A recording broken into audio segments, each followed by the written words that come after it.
No episódio de hoje, vamos falar sobre 5 lições em cima do profeta Elias no que diz respeito à sua relação com uma suposta depressão. O primeiro deles é entendermos que tanto Elias como os demais personagens bíblicos foram pessoas reais.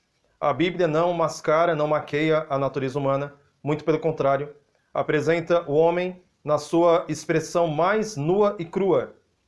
Elias, Davi e todos os demais homens apresentados nas Escrituras são apresentados de forma muito honesta, muito franca, apresentando tanto as vitórias quanto as derrotas, as alegrias e tristezas, a condição complexa, sofisticada e muitas vezes angustiosa da humanidade. E Elias era um homem sujeito aos mesmos sentimentos, mesmas paixões, mesmas inclinações que todos os demais homens, e num dado momento de sua existência, ele passou pelo que muitos consideram uma grande crise depressiva. Um segundo ponto é nós entendermos que pessoas agem de modo diferente sobre as mesmas circunstâncias. Elias, por exemplo, ele teve essa crise após ter cometido ele passou por um momento de uma grande crise nacional, uma apostasia violenta, e ele se envolveu numa controvérsia com outros 850 profetas, falsos profetas, e após fogo descer do céu e sancionar o sacrifício dele em detrimento ao sacrifício dos outros falsos profetas, ele foi instrumento de Deus para matar 850 homens. Veja, Sansão faria isso sorrindo. Davi era um homem de guerra, um homem de batalha. Porém, Elias não era um guerreiro do ponto de vista capaz de empreender uma batalha, uma guerra nesse nível, e depois ir fazer um lanche. Então, Elias, após participar desse genocídio religioso, ele se viu num momento de muita tristeza, muita angústia pessoal. Sansão matou 1000 homens com uma queixada de jumento. Davi se envolveu em guerras durante décadas. Mas homens como Elias, Jeremias, entre outros, apresenta-se nas Escrituras que eram homens com outras suscetibilidades, com outras aptidões, com outro temperamento. Isso tudo faz parte da estrutura humana, da dinâmica humana. Não há nada de errado nisso. Temperamentos. Existem mulheres, por exemplo, que já deram à luz a vários filhos e filhas, tiveram alguns abortos espontâneos, tiveram que enterrar filhos e não apresentam nenhum sinal de depressão nesse sentido. Enquanto outras passaram por situações em que apresentam depressão pós-parto, entre outras situações, demonstrando que pessoas agem diferentemente em situações aparentemente semelhantes. E nós não temos condição de julgar quem passa por uma crise, porque muitas vezes o forte, quando considera que o outro passou por algo que ele não passou, ou está sentindo de uma maneira como ele não sente, muitas vezes cai na tentação de julgá-lo, segundo os seus próprios critérios. E esse é um erro de sensibilidade muito grande, porque é importante compreender que pessoas são diferentes, pessoas agem diferentemente, em situações que parecem idênticas. Isso se aplica à questão de desemprego, questão de um divórcio, uma viuvez, a perda de um filho, entre outras situações, pelas quais pessoas podem agir diferentemente. E nós precisamos entender isso e ter um olhar compassivo com aquele que eventualmente sofre de um jeito diferente do teu. Terceiro ponto, a perspectiva do isolamento. Elias, quando estava sob isolamento, ele apresentou uma perspectiva de que ninguém o entendia, de que só havia ele, de que ele era o único que estava sofrendo em Israel e outros sentimentos semelhantes. E Deus apresentou para Elias: Elias, assim como você, tem 7.000 que estão também sofrendo a mesma situação por estarem vivendo um momento de apostasia. Existem 7.000. Existem muitos outros que estão passando pela mesma situação que a sua. O apóstolo Pedro, já numa fase madura da vida, ele disse, inspirado pelo Espírito Santo: meus amados, não estranheis o fogo ardente que surge no meio de vós, como que para prová-los. Porque assim como vós, outros estão passando pelas mesmas situações. Não sofra nenhum de vós como um homicida, um ladrão, alguém que age de modo imoral, mas se sofrer como um cristão, se sofrer como alguém que está fazendo certo, se sofrer como Elias, que era um homem de Deus, se sofrer como Esther, que era uma mulher de Deus, se sofrer com pessoas que estão agindo na pureza do seu coração, mas passam por dificuldades extremas, entenda, existem outros que passam a mesma situação. E todos podemos contar com a ajuda de Deus. Um quarto ponto, Elias dormiu de tristeza. Veja, os discípulos no Getsemane também dormiram de tristeza. E eu tenho uma pergunta para você, você já dormiu de tristeza? Você já dormiu como alguém que quer se enterrar debaixo da terra? Fugindo dos problemas, fugindo da angústia? Tem pessoas que ao invés de dormir de tristeza, enchem o estômago, enchem o corpo de álcool, de drogas, de entretenimento. Muitos fogem através do uso da pornografia ou de outros vícios. Como quem dorme de tristeza, como quem quer fugir da realidade. Dormir de tristeza é uma espécie de fuga da realidade. Uma pessoa que bebe, se droga, se entorpece, ela também está fugindo da realidade, tentando anestesiar ou colocar alucinógenos em sua consciência para não entrar em contato com a realidade. De fato, vivermos uma vida de cara limpa, vivermos uma vida de encarando a coisa como ela é, acordados, com os olhos abertos, sem entorpecentes, sem fugas, é algo que é um ato heróico. É um ato heróico. E louvado seja Deus, porque Deus nos dá essa capacidade. Mas, eventualmente, Elias dormiu de tristeza. Os discípulos dormiram de tristeza. E pode ser que você também venha a dormir de tristeza. Quem sabe isolamento social, quem sabe outras circunstâncias, incertezas, podem fazer com que você durma de tristeza. Eu já dormi de tristeza. Eu já dormi de tristeza. E eu digo para você, conte com a ajuda de Deus. E quando eu falo assim, conte com a ajuda de Deus, não é tão somente uma fraseologia evangélica gospel, mas é perceber que Deus o entende na pessoa de Cristo, porque Jesus entende exatamente as aflições humanas. Jesus foi tentado em todas as situações, assim como você e eu. Quando eu digo conte com a ajuda de Deus, é você buscar força em Deus, em nome de Cristo, porque Ele conhece de fato o que você passa e sente. Ele tem como compreender os mecanismos psicológicos da sua mente, do seu coração, para te dar a resposta certa, para te dar uma luz no fim do túnel e para te apresentar uma saída. Quinto e último ponto, como Deus trata os Elias na caverna? Primeira coisa que Deus fez com Elias foi enviar um anjo. Que maravilha! Anjos se acampam ao redor daqueles que temem ao nome de Deus. Os nossos olhos normalmente não podem ver. Eventualmente há experiências, há relatos de pessoas que têm essa percepção extrasensorial de identificar coisas do Espírito. Mas quase 100% do tempo nós não conseguimos ver. Mas Deus enviou um anjo para atender às necessidades de Elias. E como uma mãe que vê um filho entristecido e prepara uma canja de galinha para esse filho, prepara um biscoitinho para o filho comer, prepara algo para o anjo disse, Elias, levanta e come. O amor de Deus, na esfera humana, ele tem um reflexo no amor de uma mãe com seus filhos. É a expressão mais aproximada em linguagem humana de como Deus nos ama e nos trata.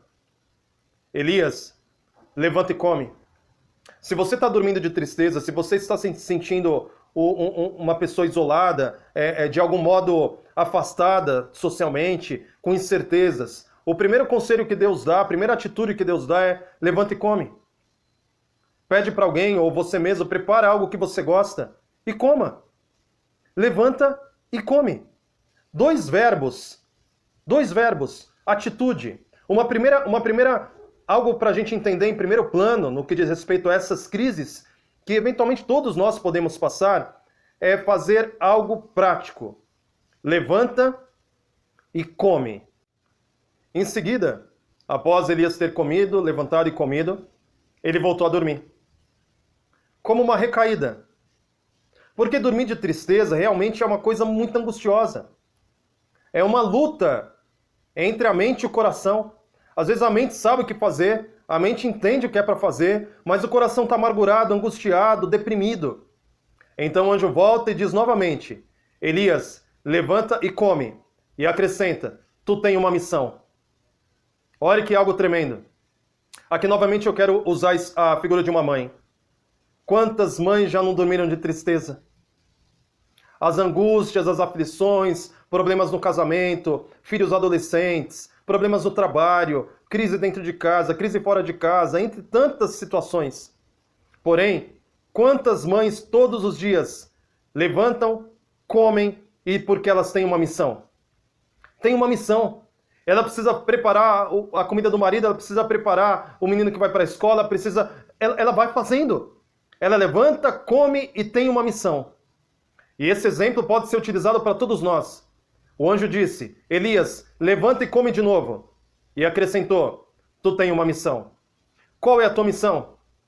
Qual é o teu propósito nessa vida?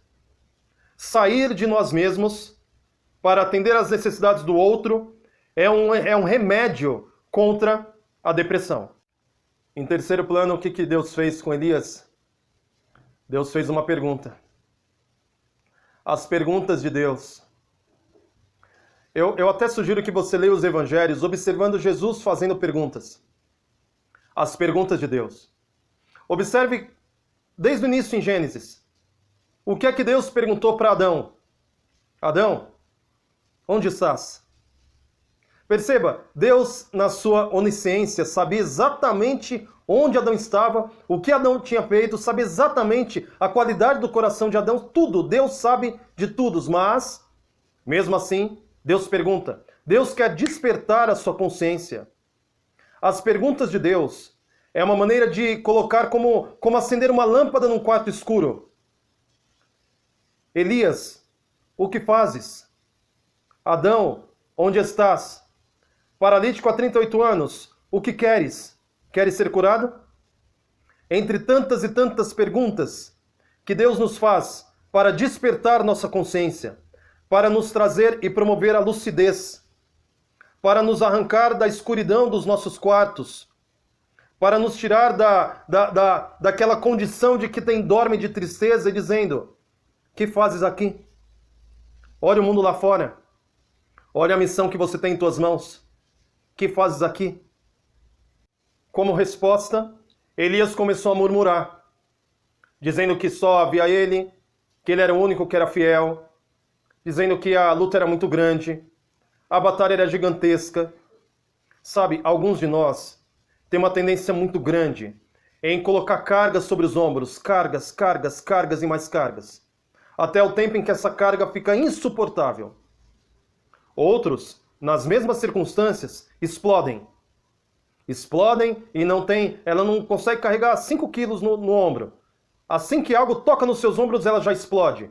É outro tipo de leitura da realidade. Outros, diante de circunstâncias, elas rapidamente se escondem numa caverna. Pessoas reagem diferente em situações. Outras, nas mesmas angústias, começam a falar, como se essa fala construísse um muro de proteção. Pessoas agem de modo diferentes. Eu não sei como você age diante de situações de estresse, de angústia.